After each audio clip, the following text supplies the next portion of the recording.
Let me start this video essay by saying I love the new film adaptation of it, and it's probably one of my favorite films of the year thus far. But one of the biggest criticisms I've heard from other movie reviewers is that it isn't that scary. And that really got me thinking, how scary is it? I understand where these critics and movie fans are coming from, and I want to dive deeper into why it isn't as scary as you may think, and what are the true scariest moments of the film. Also keep in mind I'm going to be looking into integral scenes from the film, so this should go without saying, but here is your spoiler warning. And here we go.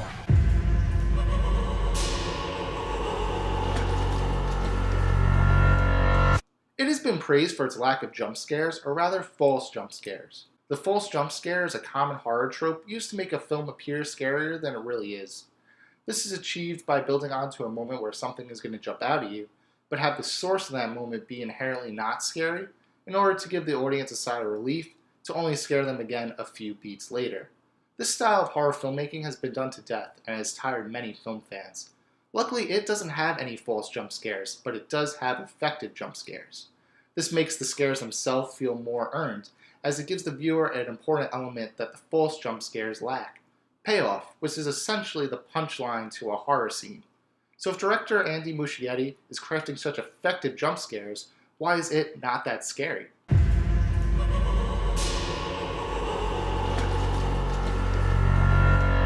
In my opinion, it was able to expertly balance the horror with the coming-of-age aspect, is one of the major reasons why I love the film as much as I did.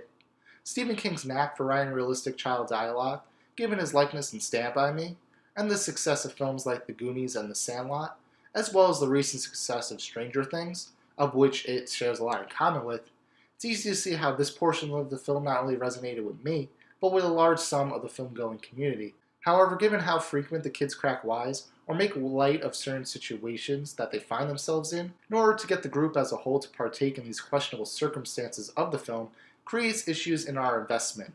Though it is realistic in a sense that kids would joke about a scary predicament, it ultimately lowers the sense of suspense and dread the film is trying to communicate, because if our main characters aren't scared, why should we be? But with that being said, this is easily the most minute issue with the film.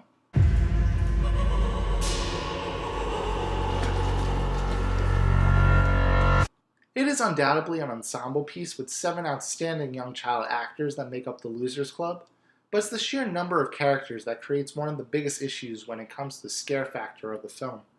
With this large cast, we're subject to Pennywise terrorizing each member as well as all the losers at once a number of times throughout the movie, and though each encounter is executed in a be it effective and creative manner, there's still something instinctively repetitive about these occurrences. After each appearance of the clown, we subconsciously have an idea of what's going to happen. It appears, scares the kid or kids, and then disappears. Conceptually, this isn't the worst structure in the world, but when you have so many recurrent circumstances, coupled with a number of fun coming-of-age scenes sprinkled throughout, you have considerably lessened the tension and suspense in your movie, especially when compared to a film like It Comes at Night, that isn't exactly the most horrific film of the year, but hosts the unnerving stakes that was missing from it.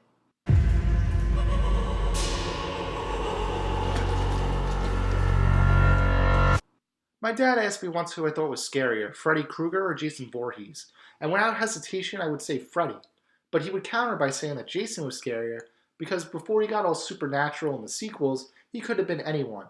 But I would insist Freddy can shapeshift and he's scarier to look at, just like a certain clown.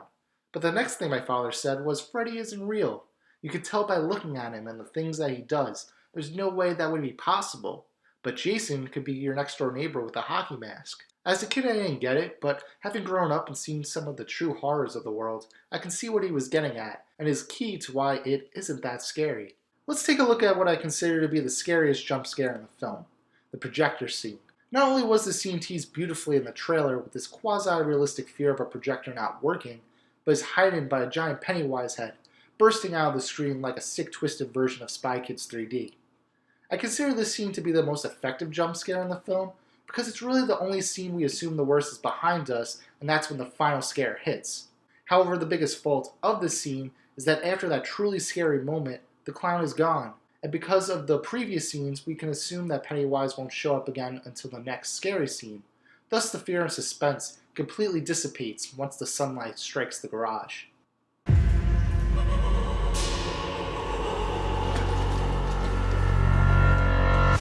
Now I feel I've been ragging a little too much on a film that, again, I really liked, so let's take a look at the moments that truly stuck with me after the credits rolled. The opening scene of this version of it is essentially a shot-for-shot remake of the 1990 miniseries and an extremely faithful interpretation of the source material.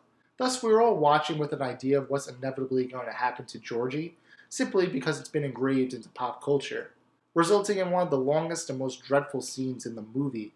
But the image that is engraved in my mind is Georgie crawling in the pouring rain while his now armless body bleeds out, before Pennywise takes his first victim of the film. There is something so disturbing and horrifying about a prepubescent boy screaming for his life that is so chilling because it's so close to the realm of possibility.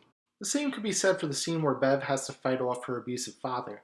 Again, this scene is so engrossing because unfortunately there are people in this world that sexually abuse their children, causing you to be more invested in Bev escaping her father than, say, Eddie running away from a leper.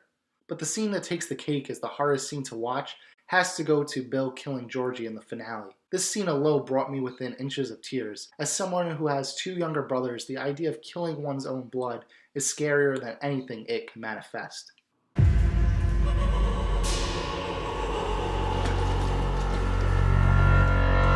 It is every bit deserving of the box office records it's been shattering. It is not a perfect film, but no film is. It has flaws, but has powerful themes that, like Wonder Woman, are more poignant than the films themselves can fully muster.